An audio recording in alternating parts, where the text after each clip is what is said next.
ખેડા જિલ્લાના નડિયાદમાં મનપાના પીએફ કૌભાંડ મામલે રાજકારણ ગરમાયું છે। કોંગ્રેસ નેતા હાર્દિક ભટ્ટે મનપામાં અંદાજિત 16 થી 17 કરોડ રૂપિયાનું પીએફ ગ્રેજ્યુટી અને બોનસ કૌભાંડ થયાનો ગંભીર આક્ષેપ કર્યો છે। આ મામલે મનપાના ડેપ્યુટી કમિશનરે પ્રેસ કોન્ફરન્સ કરી ભ્રષ્ટાચારના તમામ આક્ષેપોને ફગાવી દીધા છે। તેમનું કહેવું છે કે અગાઉ કેટલાક વિભાગોમાં પીએફ કપાતું નહોતું, જેના કારણે ચૂકવણી બાકી રહી હતી। હવે બાકી રહેલા કર્મચારીઓના નાણાં ચૂકવવા માટે કાર્યવાહી શરૂ કરવામાં આવી રહી છે। બીજી તરફ હાર્દિક ભટ્ટે આક્ષેપ કર્યો છે કે જો ભ્રષ્ટાચાર નથી થયો તો જવાબદાર એજન્સી અને અધિકારીઓ સામે કાર્યવાહી કેમ કરવામાં આવી નથી। તેમણે કહ્યું કે કોન્ટ્રાક્ટર અને કેટલાક અધિકારીઓની મિલીભગતથી આ કૌભાંડ આચરાયું હોવાની આશંકા છે।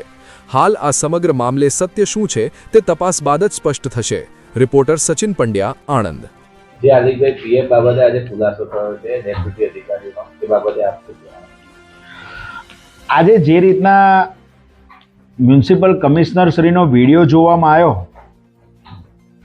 એ આખો વિડીયો જોયા પછી એવું લાગી રહ્યું છે કે કદાચ તેમણે આ પ્રેશરમાં આવીને કરી હોય એવું દેખાઈ રહ્યું છે। કારણ કે તેમણે જે મેં મુદ્દા ઉઠાયા છે કે વર્ષ 2011થી પીએફ કર્મચારીનું કાપવામાં આવેલું નથી, તે તેમણે કહ્યું હકીકત છે, કાપવામાં નથી આવ્યું। બીજો મુદ્દો એવો છે કે તેઓએ કાપ્યું નથી, તો આ સ્કીમ ભારત સરકારની છે। વર્ષ 2011માં જ્યારે પીએફ નંબર લાગ્યો ત્યારે 45 થી 55 કર્મચારીઓનો પીએફ કાપવામાં આવ્યો અને અત્યારે હાલ માત્ર નગરપાલિકા અને હાલની મહાનગરપાલિકાના ચોપડા ઉપર માત્ર 13 જ કર્મચારી છે।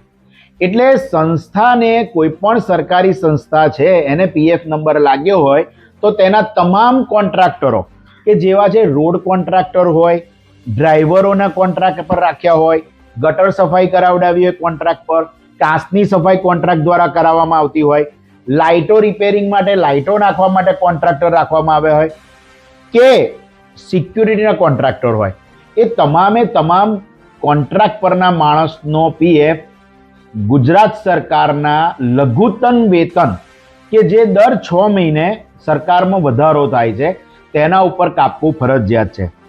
એટલે આજે ડેપ્યુટી મ્યુનિસિપલ કમિશનરે એવું તો કહી જ દીધું કે અમે ભર્યું નથી, જે હકીકત બોલી ગયા છે। પરંતુ જે ભર્યું નથી એ ક્યારે ભરશે? ગુજરાત સરકારનો લઘુત્તમ વેતન મુજબનો પગાર ક્યારે આપશે? સાહેબ, તમે કોઈને પગાર ચિઠ્ઠી નથી આપતા, તમે કોઈને મિનિમમ વેજ પ્રમાણે પગાર નથી આપતા। તમારા સિક્યુરિટીના કોન્ટ્રાક્ટરો કે અન્ય બીજા કોન્ટ્રાક્ટરો કોઈને મિનિમમ વેજ પ્રમાણે પગાર નથી આપતા। અત્યારે હાલ જે 2 એજન્સીઓ આવી છે અને જેમાં 101 માણસ છે એ ગુજરાત સરકારનું લઘુત્તમ વેતન સાચવે છે, પણ જે નથી સાચવતા તેનો ખુલાસો તમે કેમ નથી કરતા? આજ દિવસ સુધી જે નગરપાલિકાના કોન્ટ્રાક્ટરોનો પીએફ કાપવામાં નથી આવ્યો તેનો ખુલાસો કરો સાહેબ। લઘુત્તમ વેતન ચૂકવવામાં નથી આવ્યો તેનો ખુલાસો કરો સાહેબ। ગ્રેજ્યુટી ચૂકવવામાં નથી આવી તેનો ખુલાસો કરો। વર્ષ 2017ની જે ભારત સરકારની સ્કીમ છે, સાંભળી લેજો સાહેબ, તે વર્ષ 2017 થી 2025ના કર્મચારીઓ માટેની જ છે। અંદરના નિયમો અધિકારીઓને બોલાવીને સમજજો। 2011 થી જે કર્મચારીઓ હતા તેમનાથી 2017ના ડિસેમ્બર 2016ના માટેની આ સ્કીમ નથી। એટલે તમામનો રેકોર્ડ તમારે બનાવવો પડશે અને આ નડિયાદની પ્રજા વચ્ચે અમે હિસાબ માંગીશું, તમારે રજૂ કરવું પડશે। તમે ખોટી પ્રેસ કોન્ફરન્સો પ્રેશરમાં આવીને કરી રહ્યા છો। મારો સીધો જ હિસાબ છે, સીધું જ પૂછવું છે, વર્ષ 2011 થી મિનિમમ વેજ નથી કપાયો તો કેટલો બાકી છે ચૂકવો? કેટલું પીએફ બાકી છે ચૂકવો? કેટલાને ગ્રેજ્યુટી બાકી છે ચૂકવો? કેટલાને બોનસ નથી આપ્યું તો બતાવો તમે નડિયાદની જનતાને કે અમે આટલું બોનસ નથી આપ્યું। તમે ખોટી કેમ પ્રેસ કોન્ફરન્સો કરો છો? નડિયાદની જનતાને ઉલ્લુ બનાવો છો? તમે અમને ખોટા સાબિત કરવા માંગો છો? આવો સંતરામ ચોક ઉપર ને મૂકો બધો હિસાબ, અમે જાતે આવીએ। તમે આ બધું જ રાજકીય પ્રેશરમાં આવી અને ખોટા ધંધા કરી રહ્યા છો અને તમારા ઓફિસના મહાનગરપાલિકાના અકાઉન્ટ વિભાગના ચોક્કસ અધિકારીઓ આ કર્મચારીઓને ખખડાવે છે, ધમકીઓ આપે છે। સાબિત કરો. નડિયાદ મહાનગરપાલિકામાં બોલાવો કે જેનો પગાર બાકી હોય, પીએફ બાકી હોય, આવે. તારે 500 માણસ ઊભું થશે સાહેબ. તમે જે કરવાનું છે કેમ નથી કરતા? આ વિશે તમને હાઈકોર્ટમાં લઈ જવામાં આવશે, જેટલા પણ સ્ટેટમેન્ટ આપવામાં આવ્યો છે એને. અને તમે જે બોલ્યા છો ને કે વર્ષ 2011 થી આની અંદર જેટલા બી કર્મચારીની સંડોવણી હશે તે બધા વિરુદ્ધ પગલા લેવામાં આવશે. કઈ કલમ ના આવડે તો અમે તમને બતાવીશું. અને અત્યારે હાલમાં નગરપાલિકામાં જે ચીફ ઓફિસર હોય, જે પણ હોય, કે જે ચીફ એકાઉન્ટન્ટ હોય, સર્વપ્રથમ તેમના વિરુદ્ધ પગલા લો કે તેમણે કાયદો જાણતા હોય છે. તમે આવ્યા અને કાયદો જાણો છો તો એ લોકોને કાયદો નથી ખબર પડતી? કાયદો બધા જ જાણે છે, પણ કંઈક ને કંઈક લોકમુખે ચર્ચાય છે, ભ્રષ્ટાચાર થયો છે. અને આ ભ્રષ્ટાચાર ખુલ્લો પાડવા માટે જ ગરીબોને ન્યાયના પૈસા મળે એના જ માટે અમે 11/9 રજૂઆત કરવામાં આવી હતી. તો જે કમિશનર જોડે રજૂઆત કરવામાં આવી હતી તેના માટે પીએફ મુદ્દે અમે રજૂઆત કરવા ગયા હતા. તો બીજા બધા આઈને હુમલો કેમ કરે? આ બધામાં કંઈક ને કંઈક તમારા નેતાઓ, તમારા કર્મચારીઓ અને કોન્ટ્રાક્ટરના મળેલા બધા જ એવા નડિયાદના સત્તા પક્ષના નેતાઓ છે. એટલે ખોટી પ્રેસ કોન્ફરન્સો કરવાની જગ્યાએ સાચી વસ્તુ કરો. તમે જેટલી કોન્ફરન્સો કરશો એની સામે હું સત્ય મૂકીશ. જય મહારાજ. અંદાજિત કેટલી પીએફ ની રકમ બાકી? હું માનું છું ત્યાં સુધી લઘુત્તમ વેતન મુજબનો નહીં ચૂકવેલો પગાર.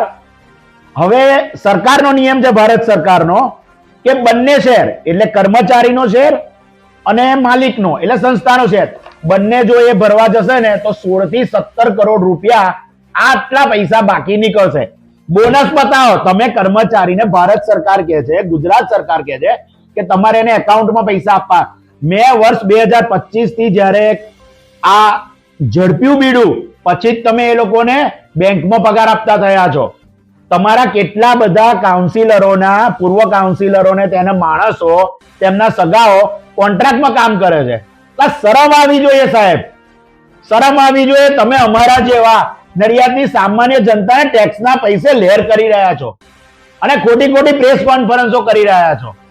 મને કલેક્ટર સાહેબને અમે જ્યારે આવેદન આપવા ગયા હતા ત્યારે એવું કહ્યું હતું, વિનમ્ર કમિશનર શ્રી આવશે પછી એનો ઉકેલ લાવવામાં આવશે. તમે જુઠ્ઠો ઉકેલ લાવો છો. તમે ખોટું કરો છો. તમે ભ્રષ્ટાચારને વેગ આપી રહ્યા છો. અને તમે અમારી વાતને શું રજૂ આપો છો? હું તમને રજૂ આપું છું કે તમે પ્રેશરમાં આવીને પ્રેસ કોન્ફરન્સ કરો છો અને હજુય પુરાવા જોઈતા હોય તો આ ગવર્મેન્ટ ઓફ ગુજરાતના નોટિફિકેશનો છે. આ હાર્દિક ભટ્ટના નોટિફિકેશનો નથી. નડિયાદ મહાનગરપાલિકા, પૂર્વ નગરપાલિકાના 10 મુદ્દાઓ છે જે વારાફરતી પ્રજાને બતાવવામાં આવશે કે આમાં ભ્રષ્ટાચાર 30 વર્ષમાં ક્યાં થયો છે. અને અત્યારે 2 કર્મચારીઓ છે એને ખુલ્લા પાડો. તમે તમારી ઓફિસના કરો બદલી, એમની કરો પગલા ભરો તો અમે માનીશું સારો અધિકારી આવ્યો. જી સાહેબ, આજની પ્રેસ કોન્ફરન્સ શું કહે? તમે જ પૂછો. આપ સાહેબે બોલાયા છે કે શું છે વિગત, શું કહેવામાં? મીડિયામાં હમણાં કેટલાક નિવેદનો આવેલા હતા જેમાં પીએફ ભરવા બાબતે ભ્રષ્ટાચારની વાત હતી. એ બાબતે હું સ્પષ્ટતા કરતા જણાવું કે ભૂતકાળમાં નગરપાલિકા દ્વારા કર્મચારીઓના પગારમાંથી કોઈ કપાત કરવામાં નહોતી આવી, એટલે ભ્રષ્ટાચાર થયો છે એવું આપણે ના કહી શકાય. એટલે જે કર્મચારીઓનું પીએફ ભરવાનું બાકી છે એની કાર્યવાહી ચાલુમાં છે અને પોઝિટિવલી જ મહાનગરપાલિકા આ બાબતે જોઈ રહી છે. કેટલા કર્મચારીઓનું સાહેબ પીએફ બાકી છે ભરવાનું? એક્ઝેક્ટ આંકડો તો મારી પાસે અત્યારે હાલમાં નથી. એ એક્સરસાઇઝ આખી ચાલુમાં છે. કેટલા સમયગાળાથી પીએફ બાકી હતું ભરવાનું?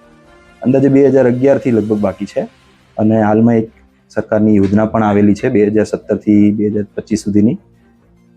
અમે એમાં પણ લાભ લેવાનો એક તક એક્સપ્લોર કરી રહ્યા છીએ.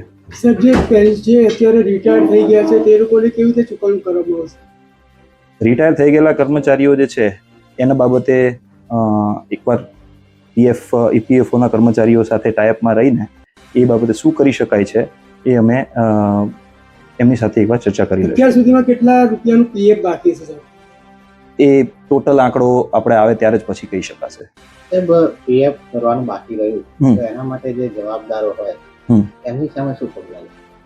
જવાબદારીનો આમાં પ્રશ્ન અત્યારે નથી આવતો. અત્યારે મેન અમે કર્મચારીઓનું વિચારી રહ્યા છીએ કે જે કર્મચારીઓને એમને પીએફનો લાભ નથી મળ્યો તો એમને આપણે સૌથી પહેલાં તો પીએફનો લાભ આપીએ.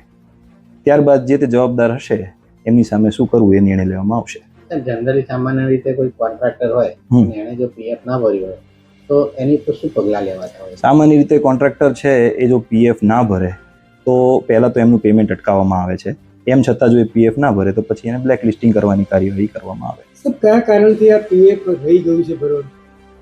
એ બાબતે હું અત્યારે કશું કહી શકું એમ નથી, કારણ કે જે તે સમયે જે અધિકારીઓ હતા એમણે કયા કારણોસર નથી ભર્યું એ મને નથી ખ્યાલ એનો.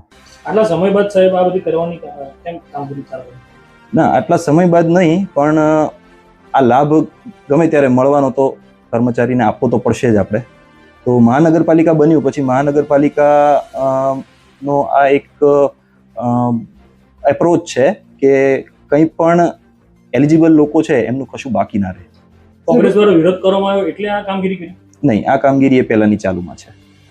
તો પેલા સમયમાં ચૂકવણું થશે? સમયગાળો એક્ઝેક્ટ કહેવો મુશ્કેલ છે અત્યારે, કારણ કે જૂનું રેકોર્ડ છે, ઘણું બધું ફાઇલ્સ પણ આપણે જોવી પડતી હોય છે. તમારા ધ્યાનમાં આવ્યું છે અત્યાર સુધીમાં કેટલાય પેન્શનરો અને કર્મચારીઓ જે બાકી પડતા જે આ છે તેના માટે વંચિત છે? સોરી, કેટલા પેન્શનરો જે છે રિટાયર્ડ થઈ ગયેલા અને હા. કર્મચારીઓનું પીએફ બાકી છે, કોઈ આંકડો છે સાહેબ? ના, મેં આપને કહ્યું એમ જ છે કે એકવાર ટોટલ રેકોર્ડ આવે પછી આપણે દરેક વસ્તુનું બાયફર્કેશન કરી શકીએ કે કેટલા કર્મચારીઓ રિટાયર થઈ ગયા છે એમનું પીએફ બાકી છે, કેટલા કર્મચારીઓ ગુજરી ગયા છે એમનું પીએફ બાકી છે. ક્યાં સુધી આ તમામ વિગતો બહાર આવી શકે? એ પ્રોસેસ ચાલુ છે. શું કરો?